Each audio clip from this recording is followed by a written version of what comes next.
Hello, today we're going to be looking at different aspects of fitness, and I'm going to give you a little test that you can do yourself so that you can judge your overall fitness in 5 different categories.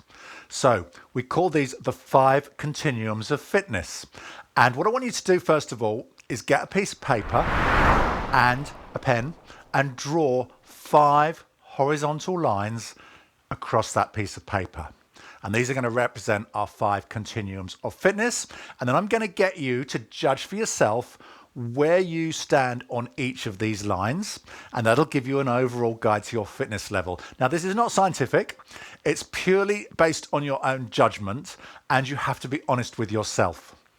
So let's take a look at those 5 continuums of fitness, and we'll start with number 1. And I just want you to write a little heading on the top one. And this is going to be cardiovascular fitness.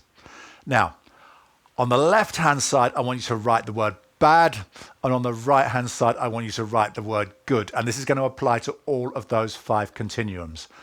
Basically, what we're saying is no aspects of fitness are black and white, good or bad. They are a continuum from bad to good, and you could be anywhere in that range. So we're going to think about cardiovascular fitness. How are you going to judge where to put your cross on that line? Think about, do you get out of breath easily?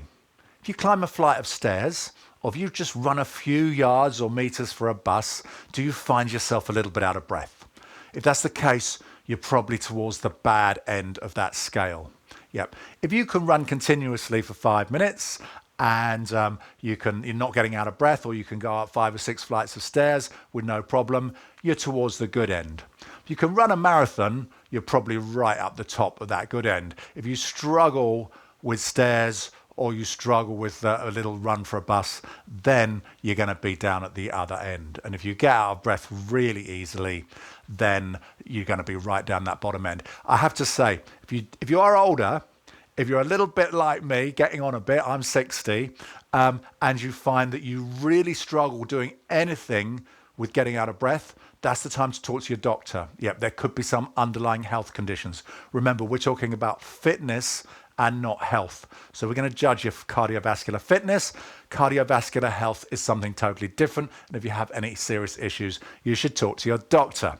Right, having got that out of the way, let's put a cross on the line. I'm going to put myself, well, I should try and be honest, but I'm going to put myself maybe above average. I can go for a 5K run, get my heart rate up quite high, and a little bit out of breath, but not too bad. Yeah, and certainly going up and downstairs is not a problem. So I'm going to put myself here on the line, and I want you to put yourself as well where you think you should be. So we're going to move on to number 2. Number 2, we're going to write MSE, or muscular strength and endurance. And again, it's going to range from bad to good.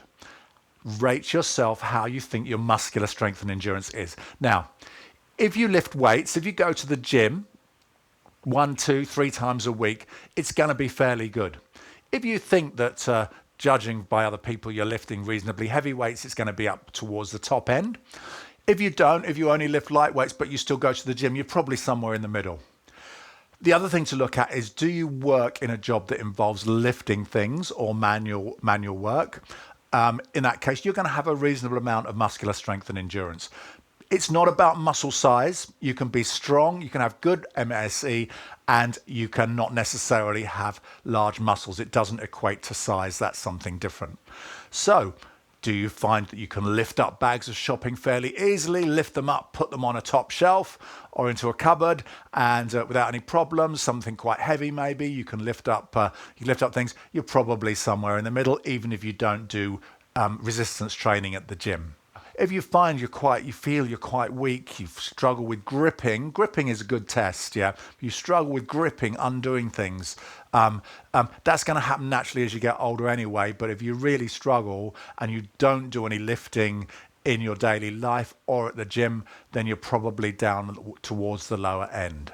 Yep. So be honest with yourself. Think about my muscular strength. Strength is how heavy a weight you can lift. Endurance is if you can just keep lifting it for a long time. Yeah. We're sort of clumping those two things together, even though we might, you might put these on separate lines. Yeah. But I'm going to just put them together as muscular strength and endurance. So let's write a little cross on the line where you think you stand. I go to the gym, I train, I do weights quite regularly, and I think I'm probably fairly high up on this one. Yeah, I'm not a bodybuilder, so we're not going to go right up the top end, but we're going to go sort of maybe 2/3, 3/4 of the way up.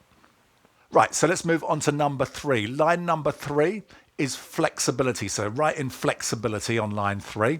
Are you bad or are you good? Now, this is a tough one. Yeah, it's not necessarily about can you touch your toes. It's more about things like I'm going to sort of aim at the sort of more mature people now. Do you struggle to cut your toenails? Can you get your foot close up enough to cut your toenails, put your socks on, that kind of thing? If the answer is no, it's tough, then your flexibility is probably quite bad. Obviously, there's loads of different muscles in your body, and some can be flexible, some can be inflexible. And again, it's not just about muscles. It's also about tendons and ligaments. Yeah, and they can lose their elasticity, and that can lead to feelings of being inflexible. Yeah. So if you do yoga, you're likely to be quite flexible. I have it on record from a top yoga teacher that yoga doesn't necessarily improve flexibility, but it does demonstrate good flexibility. So you can't necessarily improve it by doing yoga. You need to do a proper stretching course, yeah, or decent long-term stretches to get more flexible. Not much more I can say about that. I know I'm not pretty flexible. I know I've got tight hamstrings and things like that, so it could be better. Doing weight training doesn't necessarily mean you're inflexible, but it can be. Your muscles can tighten up and you can lose your flexibility unless you stretch. So I'm going to put my marker down here somewhere. Right, and we're going to move on. So number 4, this is going to be body fat percentage. And this is quite an important one in terms of health as well as fitness. We're focusing on fitness here, but for health as well, you need to have your body fat percentage reasonably healthy. And we're going to say that for men, an ideal body fat percentage is between 10 and 20%. For women, we're going to say it should be a little bit higher, maybe 15 to 25. Now, not all of us can easily measure our body fat percentage. You need some equipment, you need some special scales or something like that. You can do that. But if you don't have that, we can look at BMI. I don't particularly like using BMI as a metric because it can be influenced by how much muscle you're carrying compared to fat. And body fat percentage is a much better metric to put here. But you can use BMI. To calculate your BMI, you've got to take your height in meters and your weight in kilograms. And you're going to take your weight in kilograms and divide it by the square of your height in meters. Now that sounds a bit complicated. If you're not comfortable doing the maths, go onto Google, look up BMI calculator, and there's various websites where you can just type the numbers in and it will tell you your BMI. Roughly the numbers are similar. BMI, we're looking at 10 to 20 for men, 15 to 25 for women. And you can use that if you don't know your body fat percentage. It is really important for your health and your fitness, as I said, to keep your BMI in the normal range. But please be honest, and either if you know your body fat percentage or if you've worked out your BMI, put a little cross on the line. If it's going to be bad, it means you're going to be overweight. You can probably just look yourself in the mirror and work out whether your BMI or your body fat percentage is good or bad. So let's be honest. I know my body fat percentage is currently about 21, which is sort of not great. It's just higher than the top end of the normal range. So I'm just going to be honest and I'm just going to put my cross here. So that's BMI, or better still, body fat percentage. Now the final one is very important. Some might say that this is more important than all the others put together. And it is an area that I'm not an expert on. So I'm just going to say the final one is mental health. And for your overall fitness, your mental health is really important. As I say, I'm not an expert. You need to judge for yourself. Is your mental health bad or good? Somewhere in the middle. Just put a little cross on the line. I'm not too bad at the moment. I've had my moments. I've never been to the point where I've been on antidepressants, but I have been to the point where I've been in therapy. So I'm going to, and my mental health goes up and down a bit, have good days and bad days. I'm probably somewhere in the middle. So I'm going to put my cross here. So now we have 5 continuums of fitness and we have 5 markers on that line. And what I want you to do now is join them up. So we're just going to create a line down between those points. Now, for most of us, it's going to be a bit of a zigzag. Okay. For some people, it's going to be a massive zigzag. You can say, for example, take a competition bodybuilder who will be incredibly strong. Okay, so the muscular strength and endurance will be right up the top end of the scale, but he could be very inflexible. He might have a high BMI or even a high body fat percentage because those guys eat a lot. And who knows where the mental health could be. So you might have a massive big zigzag. I think it's fair to say that for the most of us, you want to have a pretty straight line down the middle. If it's a straight line at the good end, even better. But we're looking to even out any discrepancies between those 5 continuums of fitness. And I'm going to just say that this is quite a unscientific method of doing this, as I said earlier, but you can straight away probably get a good, reasonable idea of what parts of your fitness regime you need to work on, to try and even things out.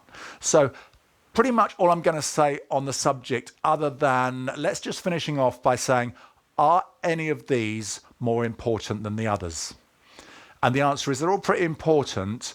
I'm going to just take mental health out for now because that's probably one of the most important ones. And you must remember that mental health can be improved by doing exercise. So you might improve one of the others. You might say, I want to improve my cardiovascular fitness or my muscular strength and endurance. And straight away, you might find that your mental health improves at the same time. So bear that in mind. Let's look at older. I keep saying older people. Let's say maturer people. Once you get into your 50s, 60s, 70s, and beyond, then it's easy to neglect certain aspects of your fitness. And it's been proved time and again that if there's one thing you focus on that you're not focusing on, it should be muscular strength and endurance. I'm going to stick my neck out and say, for those of us that get older, all of those things are important, but work on your muscular strength and endurance and you can really improve a lot of things in your life. I'm going to do a whole video on muscular strength and endurance and what the benefits are as we get older.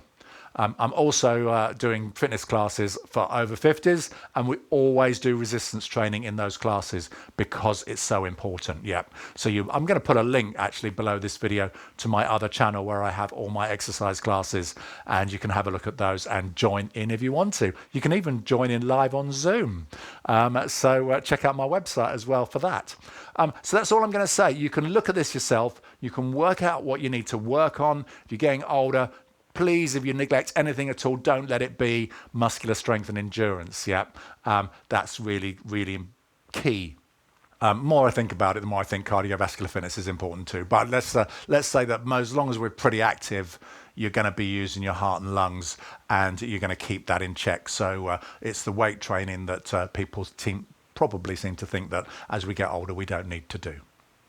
So that's it for today's video. I hope you found that useful. Keep an eye on those. Maybe do some work and see if you can improve some of those continuums and see if you can get them roughly level, and then come back and just do it again and see how that works out for you. So thank you for joining me. I'll see you very soon. I'll do that video on muscular strength and endurance very soon. And do have a great day, and I will see you again soon. So take care and goodbye.